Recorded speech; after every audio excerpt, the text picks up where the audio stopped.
मध्य प्रदेश में 27% ओबीसी आरक्षण पर कानूनी जंग अब सुप्रीम कोर्ट में पहुंच गई है, जहां 8 अक्टूबर से इस मामले पर हर दिन सुनवाई होगी। ये फैसला सुप्रीम कोर्ट ने दिया है, जिसमें मध्य प्रदेश सरकार के 27% ओबीसी आरक्षण देने के फैसले को चुनौती दी गई है।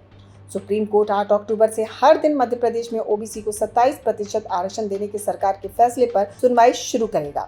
लेकिन उससे पहले सोशल मीडिया पर एक बड़ा विवाद खड़ा हो गया है। वायरल पोस्ट में दावा किया गया है कि राज्य का हलफनामा 1983 की रामजी महाजन आयोग रिपोर्ट का भी सहारा लेता है, जिसमें शंभू और एकलव्य जैसे पौराणिक प्रसंगों का जिक्र है।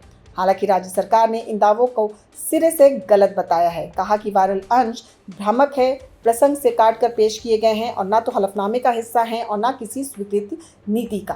पिछली सुनवाई में सामान्य वर्ग के याचिकाकर्ताओं ने आपत्ति दर्ज कर कहा था कि राज्य सरकार ने सुनवाई से ठीक पहले 15,000 पन्नों के दस्तावेज जमा कर दिए, जिनका अध्ययन करने के लिए समय चाहिए। उस वक्त बेंच ने 8 अक्टूबर से मामले में रोजाना सुनवाई तय कर दी।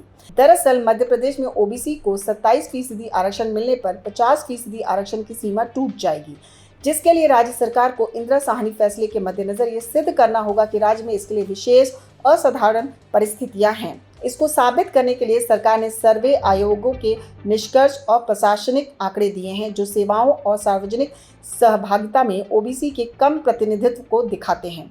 सरकार ने यह भी स्पष्ट किया कि 1983 में बने महाजन आयोग ने 35% आरक्षण का सुझाव दिया था, जबकि राज्य का निर्णय ओबीसी को 27% देने का है, यानी सिफारिश की ज्यों का त्यों नहीं अपनाया गया। पुराने दस्तावेजों को प्रसंग से हटाकर वायरल करने पर जांच और उचित कार्रवाई की बात भी कही गई है। दरअसल 2019 में तत्कालीन कमलनाथ सरकार ने ओबीसी आरक्षण को 14% से बढ़ाकर 27% किया। 2020 में हाईकोर्ट ने इसके अमल पर रोक लगाकर 50% सीमा का सिद्धांत दोहराया। सितंबर 2021 में नई गाइडलाइंस आई। शिवराज सरकार ने महाधिवक्ता की राय पर 27% ओबीसी आरक्षण की अनुमति दी। अगले साल शिवम गौतम की याचिका पर हाईकोर्ट ने इस पर रोक लगा दी। फिर राज्य में 87:13 का फॉर्मूला लागू हुआ, जिसमें 87% पदों के परिणाम घोषित हुए, 13% नतीजों को होल्ड किया गया। जनवरी 2025 में 87:13 फॉर्मूले पर चुनौती खारिज हुई।